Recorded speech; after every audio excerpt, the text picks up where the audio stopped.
भाळवणी रोडवर भीषण अपघातात एक जण जागीच ठार। ट्रॅक्टर दुचाकीची जोरदार धडक।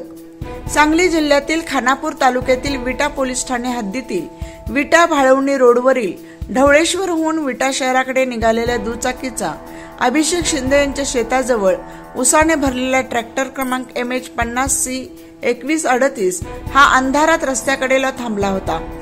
या ट्रॅक्टरच्या ट्रॉलीला रिफ्लेक्टर लावण्यात आले नव्हते।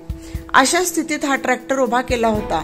याच ट्रॅक्टरच्या उभ्या असलेल्या ट्रॉलीला ढवळेश्वरहून मधुकर शिवाजी मंडले वय वर्ष 54 राहणार ढवळेश्वर हे त्यांच्या दुचाकी क्रमांक MH10Y4801 या नंबरच्या दुचाकीवरून सायंकाळी 6:30 मधुकर मंडले व त्यांचे मित्र दिलीप किर्दत हे विटा शहराकडे येत असताना विटा भाळवणी रोडवर अभिषेक शिंदे यांच्या शेताजवळ उसाने भरलेल्या ट्रॉलीच्या पाठीमागे समोरून येणाऱ्या वाहनाचा प्रकाश चालकाच्या डोळ्यावर पडल्याने त्यांची दुचाकी ट्रॅक्टर ट्रॉलीवर आदळली।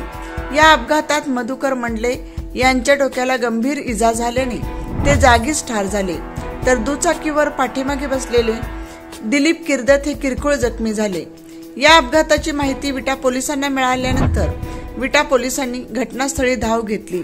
या अपघातानंतर घटनास्थळी पोलिसांनी पंचनामा करून ट्रॅक्टर चालकाविरुद्ध विटा पोलीस ठाण्यात गुन्हे दाखल करण्यात आला आहे।